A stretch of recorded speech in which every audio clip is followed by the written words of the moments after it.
Did you know that Max Verstappen started the Brazilian Grand Prix from the pit lane with a practically broken car and still ended up on the podium? What looked like a lost weekend for Red Bull turned into one of the most analyzed performances of his career.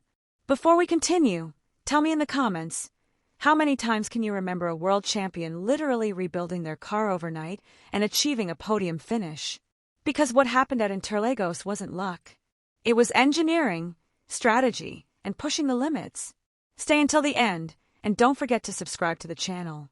In this video, we're going to break down step by step how Red Bull went from total technical despair on Saturday to an epic comeback on Sunday.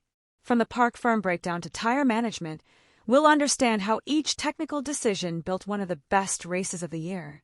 From the very first minute of Friday, everything pointed to disaster. Max Verstappen's RB21 wasn't behaving like a championship-winning car, but rather like an out-of-control prototype. It wasn't generating enough downforce, and the balance between the axles was off. At that point, more than a one-off issue, the team was beginning to suspect a deep disconnect between the simulation data and the car's actual on-track performance. The sprint qualifying session only confirmed their fears. Verstappen qualified 6th, 0.4 of a second off Lando Norris's pole time, an astronomical difference by his standards. On the Red Bull monitors, the telemetry showed a map of continuous loss. The most severe deficit appeared in the middle sector of Interlagos, precisely where the combination of downforce and traction defines the car's true pace. There, the RB21 was losing 0.4 of a second per lap on a circuit that barely exceeds 4 kilometers. The voices on the radio were getting louder. Gianpiero Lambiase tried to offer driving adjustments, but Verstappen responded with a curt detachment. The car is completely broken. Each lap showed a different behavior. At that point, Red Bull realized they were facing a fundamental technical crisis. The car wasn't responding to the usual corrections, and the aerodynamic window seemed to have shifted completely out of its equilibrium range. Saturday night at Interlagos was an unusual scene, even by Red Bull standards. The team had hit rock bottom technically and knew that keeping the same car for Sunday would only lead to a repeat of the failure. What followed was a high-risk decision to break park firm and completely overhaul the car. It meant giving up any grid position and starting from the pit lane, but it also offered total freedom to rebuild the RB21 without restrictions. In other words, turning the race into a live experiment, a data lab under pressure. Laurent Mekies later explained it bluntly, "We couldn't fix it within the rules, so we broke them." That sentence perfectly captured the moment. It wasn't an improvised gamble. It was a calculated attempt to restore technical control to a car that had lost all coherence. While the other teams closed their garages, the Red Bull mechanics worked tirelessly under the white glare of the pit lights, dismantling the car piece by piece. The transformation was total. Red Bull replaced every major component of Verstappen's Honda power unit, combustion engine, turbocharger, MGUH, MGUK, battery and electronics. All new. It was such a thorough overhaul that it far exceeded the regulatory allocation for the season, but under those circumstances, the penalty no longer mattered. Verstappen would be starting from the pit lane, so the penalties were merely symbolic. Moreover, these fresh components gave him a crucial advantage for the championship's final stretch, unrestricted maximum power for the remaining 3 races. But the revolution wasn't limited to the engine. The suspension geometry was redesigned, the ride height settings were readjusted, and the aerodynamic floor reverted to the version used in Mexico, considered more predictable, albeit less efficient. This reversal revealed something deeper. Red Bull was admitting that its recent technical evolution had taken the wrong turn. The team preferred to return to a familiar foundation rather than persist with a concept it didn't understand. When dawn broke, the RB21 was, in essence, a completely new car. Red Bull had crossed a line few teams dared to touch, changing everything to start from scratch 24 hours before the race. A maneuver that could end in disaster or in a historic display. Sunday dawned with a different atmosphere in the Red Bull garage. The mood was no longer one of tension, but of anticipation. The team knew the car was a complete unknown, an experiment put together in just a few hours that could either be brilliant or fail on the first lap. When the lights went out and the cars completed their formation lap, he was still waiting behind the pit wall.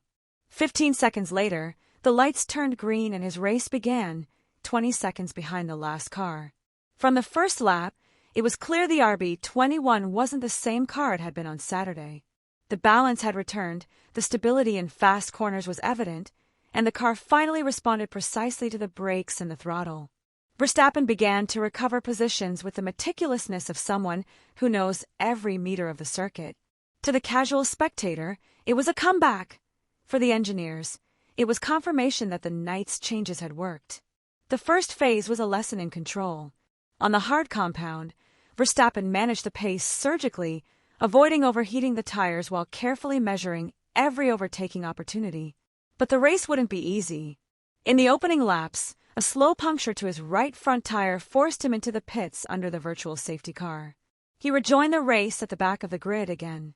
Most drivers would have resigned themselves to it, but he changed his mindset. He fitted medium tires and began a second race within the race. In less than 20 laps, he was already in the points. His pace was comparable to the leaders, and in some sectors even faster. Each lap showed consistent progress. At turn 1, he used his newly recovered traction to launch clean attacks, and on the straights, the fresh power of the Honda engine gave him the extra speed he needed to complete overtakes before braking. As the race progressed, the feeling was one of disbelief. Verstappen was already in the top 5, and his car's pace showed no signs of slowing down. The car displayed a consistency from stint to stint that Red Bull hadn't seen all weekend. With each pit stop, they made minute adjustments to tire pressures, balanced wear between axles, and fine-tuned power delivery. The coordination between driver and engineers was flawless.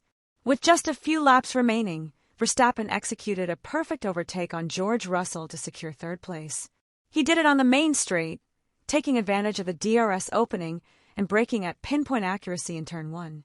He finished the race just over 10 seconds behind the winner, an unthinkable result for someone who had started from the pit lane and suffered a puncture. When he crossed the finish line, he didn't shout or celebrate. He simply took a deep breath and thanked the team over the radio. Everyone knew it. They had just witnessed one of the most solid and technically perfect comebacks of his career. The brand-new Honda engine, completely fresh, provided linear and predictable power delivery, allowing Verstappen to modulate the throttle without the torque fluctuations that had destabilized the car on Saturday. But the most decisive factor was the correction to the downforce distribution. By reinstalling the Mexico spec floor, the airflow under the chassis behaved consistently again, stabilizing the rear axle and allowing the driver to attack the medium-speed corners with confidence. That single change transformed the car's behavior in Sector 2, the most technical section of Interlagos, where Red Bull had lost more than 0.4 of a second per lap in qualifying. The result was a predictable car with a consistent level of grip that allowed Verstappen to push without fear of sudden oversteer. The work on the brakes and suspension was also crucial. The engineers adjusted the front geometry to optimize weight transfer during long braking zones, preventing the rear axle loss of grip that had hampered corner entries in the sprint. This change improved dynamic balance and reduced tire wear, which was reflected in the consistency of lap times during the 3 main stints. Telemetry data revealed a striking pattern. While most rivals suffered progressive degradation, Verstappen maintained his pace within margins of just 0.2 of a second per lap. In engineering terms, that's pure stability. Furthermore, the new MGUK, without accumulated thermal fatigue, allowed for more efficient energy recovery under braking, providing sustained power surges on the straights.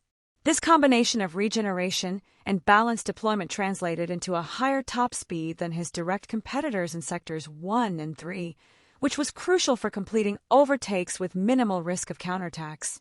The podium finish confirmed that the team still has the ability to react precisely under pressure and that the RB21, despite its inconsistencies, retains competitive potential if the right setup is found.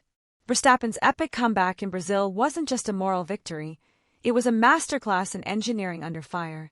On a weekend where all seemed lost, Red Bull pushed its own limits, disassembled the car piece by piece, and rebuilt it from the ground up, proving that true greatness isn't measured in easy days, but in long nights where there is no margin for error.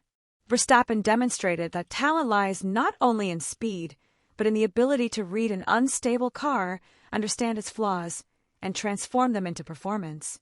The connection between driver, engineers, and machine reached its peak just as the team hit rock bottom.